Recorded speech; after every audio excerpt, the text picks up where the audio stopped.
Então, pessoal, meu nome é João Vitor Andrade Pimentel, sou do Instituto Social de Educando e estou no segundo ano do ensino médio. Esse trabalho foi proposto pelo professor de matemática, João Pereira. Bom dia, galera. Meu nome é Marcos. Eu estou no segundo ano do Instituto Social de Educando. A primeira pergunta é: por que refletir sobre a matemática, a linguagem e a comunicação? Porque no dia de hoje a matemática desempenha um papel fundamental nos avanços científicos, sendo ela detentora de uma linguagem própria, podendo ser chamada de linguagem universal das ciências, sendo até apelidada e considerada uma meta-ciência, pois perpassa e estrutura várias outras. Por exemplo, temos os gráficos, uma linguagem peculiar da matemática que está introduzida e relacionada com outras matérias. Por exemplo, na economia, na política, na sociologia, sendo muito importante para que informações e dados sejam levados até o público.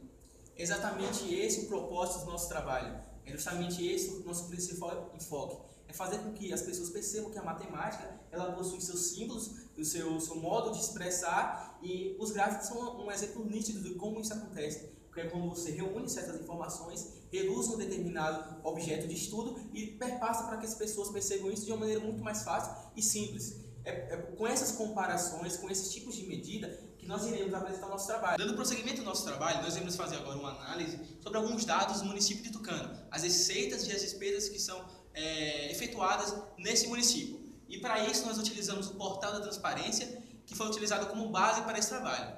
Irei chamar agora o nosso colega Gabriel Matias Borges Miranda, também do Instituto Social de Tucano, e ele irá explanar um pouco sobre isso. Gabriel? Bom dia. Valeu. Bom dia. Bom dia. Aqui eu irei mostrar alguns dados, né, dos órgãos do município, que é o gabinete do prefeito, alguns orçamentos, né? O gabinete do prefeito tem um orçamento de 917 mil. A Secretaria de Administração e Planejamento tem 4 milhões de orçamento. E a Secretaria de Educação e Cultura, 41 milhões. Aqui na Câmara Municipal de Vereadores, como nós podemos ver, eles têm um orçamento de 3 milhões, sendo que desses 3 milhões, 1.924 mil é para as vantagens fixas e pessoal civil. Aqui embaixo nós temos outro de grande importância, que é as instalações, 129 mil de orçamento. Bem, aqui como nós podemos ver, que os nossos vereadores gastam com despesas com locomoção, 60 mil reais. Isso é um gasto muito importante, né, para uma megalópole como Tucano, né? Eu gostaria de fazer uma pequena observação aqui, Gabriel. Diante de todo o orçamento desses órgãos, eu gostaria de fazer uma pequena pergunta. Será que há um retorno para a população? Será que esse orçamento está sendo gasto realmente na educação e cultura?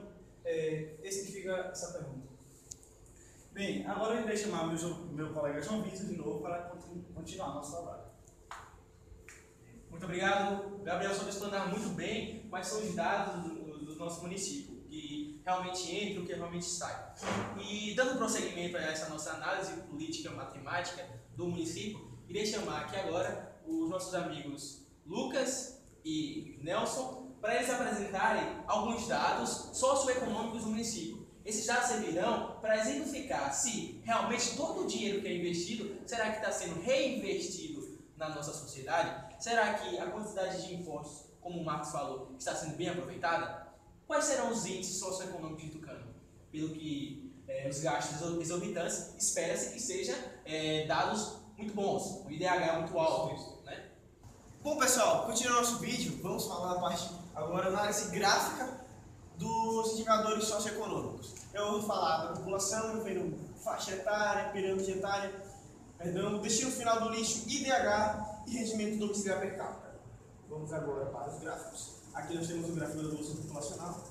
E aqui nós temos o gráfico da pirâmide etária com a grande concentração da população jovem de 10 até 34 anos.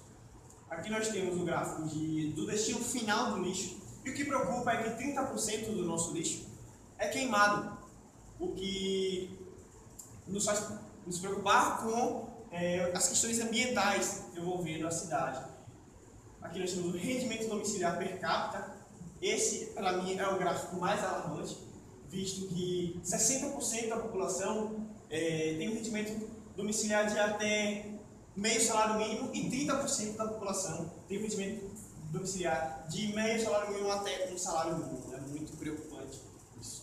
E lá embaixo nós temos o último dado, né, do nosso IDH da nossa cidade em relação ao IDH do nosso estado, o IDH da nossa cidade que é de 0,580 aproximadamente, e o IDH do nosso estado, a Bahia, que é 0,555, e o IDH do país de 0,727. Passando agora a palavra para o Nelson, nosso colega Nelson, que vai falar das outras questões. Eu vou falar agora de outros indicadores socioeconômicos, voltados a diversos setores, né? A gente tem aqui um gráfico voltado à educação, o Índice de Desenvolvimento Básico, que é o IDEB. A gente vê aqui que, dentre os anos de 2009 e 2011, o nosso município conseguiu até manter a média, porém, no final do ano de 2013, ele acabou fechando com um déficit pela média estipulada. Um setor aqui importante. Um fator muito alarmante aqui é o índice de mortalidade infantil. A gente vê aqui que no ano de 2011 a gente chega a cerca de 7,5% de mortalidade infantil, mas no ano de 2012 houve um acréscimo de mais que a metade, fechando assim cerca de 25% de mortalidade infantil. Um dado realmente muito alarmante. A gente tem aqui agora, nos setores econômicos, o produto interno per capita. O produto interno per capita tucano tem cerca de 6 mil, enquanto que a média nacional é cerca de 25 mil. É um déficit realmente muito grande e que a gente pode associar lá ao que meu amigo Lucas falou sobre a renda domiciliar per capita, né?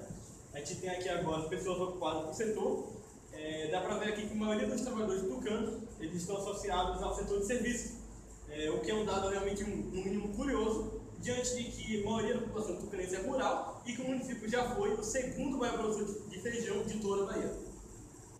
Então, para encerrar o nosso trabalho, nós iremos agora apresentar algumas informações sobre uma pesquisa que foi feita sobre o Índice de Retorno ao Bem-Estar Social no Brasil, chamado IRBS.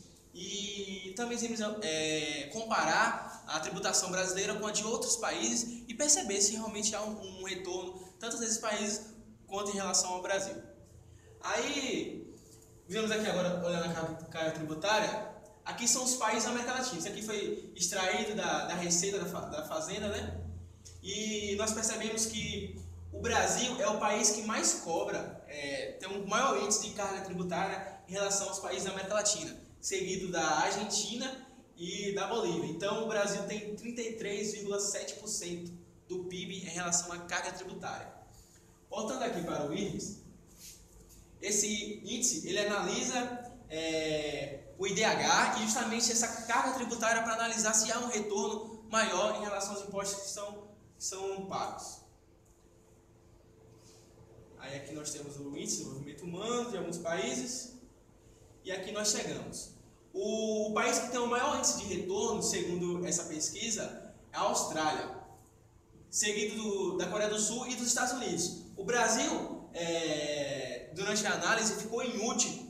É o que mais cobra e o que menos há um retorno para a população. Isso é um dado alarmante. Nós acabamos percebendo isso durante todas as análises que foram feitas durante o trabalho. Então, a gente conclui que a análise matemática, a análise das simbologias matemáticas, elas contribuem para elucidar alguns dados que podem ser preocupantes na sociedade. Quando você numerifica, podemos chamar assim, algumas situações, nós podemos percebê-las de maneira mais clara e tentar relacionar com elas com outras informações, com outras situações. E isso dá uma outra visão de mundo para as pessoas. Então, a análise matemática é importante nesse sentido. Por isso que é importante nós averiguarmos a situação do nosso município, a situação do nosso país, também a partir da análise matemática, que é muito importante.